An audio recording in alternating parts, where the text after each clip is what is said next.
Alimony in Canada is decided using guidelines. Ultimately, the goal is that each party should be financially independent of the other as soon as possible. Understandably, there are cases where a person may never be able to be financially independent, and those constitute the first two guidelines. So, the first guideline is an age consideration. If one party to the marriage has been consistently dependent on the other to provide for the finances of the home, and if that person is older, it may be very difficult for them to enter the workforce and become financially independent. First of all, it's challenging to get hired for jobs the older you are, and especially if you've not been working for a very long time. If this is your situation, then there could be a substantial reason for you to need alimony.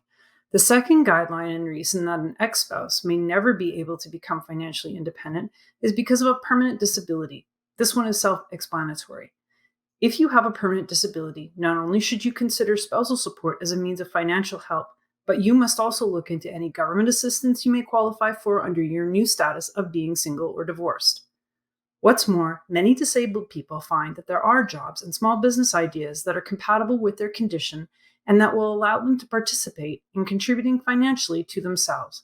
It's important that people really try to help themselves as much as possible, not only because the courts expect it, but because doing so gives a person purpose and can contribute to a better state of mental well-being and even physical well-being. The third guideline applies to people who have children at home who are below school age and require a caregiver to be present. The most typical scenario is a mom who stayed home with a young child since he or she was born, and the married couple has made a choice for the mom to stay home rather than to return to the work and put the child in daycare. In a scenario like this, spousal support may be suitable until the child attends school. The fourth guideline has to do with education. Sometimes a party to a separation has not completed post-secondary education that will allow them to make a reasonable amount of money to independently support themselves. For instance, if a spouse has worked a part-time job at a minimum wage paying company and they have no college diploma to help them be upwardly mobile, they will need some help in order to get financially independent. In most cases, this will mean attending college or university for a period of time to empower their wage earning ability. While this person is attending school, they may need spousal support to make ends meet, knowing that the goal is financial independence. Finally, the fifth guideline takes into consideration how long the couple has been married. A long-term marriage in Canada is 20 years or longer. The longer a couple has been married, the more likely spousal support may be warranted. Whenever possible, alimony should have an end goal for termination. It's better for both parties if spousal support is for a finite time because it means that eventually the parties will once and for all be separate in every way other than being parents to their children. Not only are there physical benefits to being financially independent, such as not having to answer to your ex about support-related issues, there's a powerful psychological benefit to being one's own free agent financially. A plan should be worked out between ex-spouses if alimony will be paid. This plan will take into consideration the reasonable financial need of the support recipient. This is where the budget comes into play. If you've done the budget worksheet, understanding what the areas of need may be becomes fairly easy. But beyond need is the question of whether the other party can reasonably provide the support that's being requested. It costs a lot to start over again, and if the payer is already paying child support, there's only so much money to go around without causing undue hardship.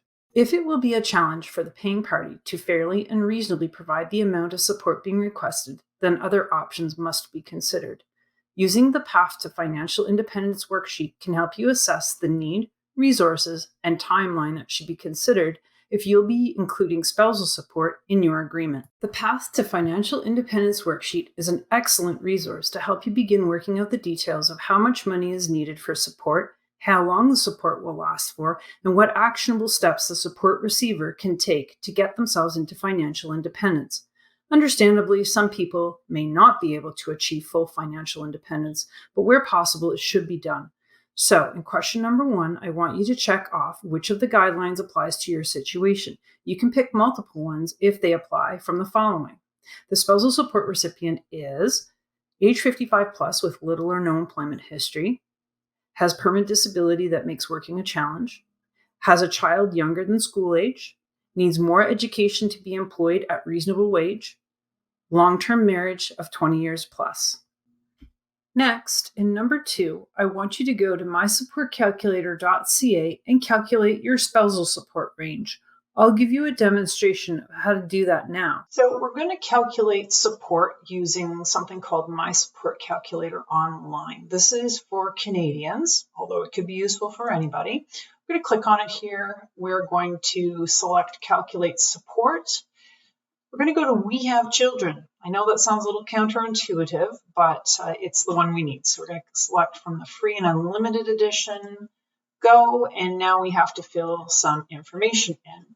I've gone ahead and done this in advance just so we can work through this a little more quickly, but you see we've selected spousal support only here, not child support. The date of marriage was August 21st, 1993, separation date April 1st, 2021. Patricia is the person who's going to be receiving the support, so we put her in first.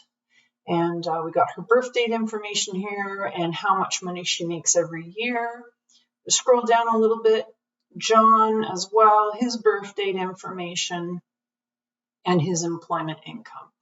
I'm going to hit the calculate button and let's see what it tells us. Okay, so it has calculated how long the marriage lasted. And by 27 and a half years, we know it's a long-term marriage. And as we scroll down here, we see that they've given us a range. So there are a number of scenarios to choose from here. And this is just a guideline. It's to give an idea of what could be appropriate for the situation. Now, understandably, some scenarios may not be able to afford this amount of support and others may require more, but it's basically a place to start from. All right, so we can see that the low number here is $1,406 a month, and that the high number here is $1,791. Now, if John and Patricia still have children at home, they got to calculate child support into this. That will go down, all right, because John also has to pay child support. So that's something to consider. When you go onto this website, you can play with the numbers a little bit and see how it works, and it will give you a fairly good idea of what's reasonable. Now, you'll also notice here that it says unspecified duration. That's because it's a long-term marriage. If your marriage was shorter than 20 years, then it might actually give you a range of how many years paying support would be appropriate for. So anyways, this is a really great tool to give you a good idea and an explanation here of what you can expect possibly in the spousal support department. So hopefully you can give this a try and see what kind of results it will give you. Okay, so now we know what mysupportcalculator.ca is suggesting for support, but we need to check it against your situation and see what you believe is a reasonable amount of spousal support. So think about that and your reasons for it and put it on this line. Question number 4 is looking for an honest assessment of whether or not the spousal support payer can reasonably pay the amount of spousal support in number 2 and or number 3. Now, using the information received on mysupportcalculator.ca and your own thoughts, how long should spousal support last? Finally, we need a plan to help the spousal support receiver get into a position of financial independence from their ex. Use these lines to outline a plan to help the receiver achieve that. The legal clauses that you can use in the spousal support section of your agreement are lengthy, and I'm not going to list them in this video. There are several examples in the Real Agreements PDF, and the best approach is for you to read through these examples. Thank you for watching, and don't forget to grab your copy of my indispensable resource for writing your own separation agreement, the definitive sourcebook of family law separation agreement clauses.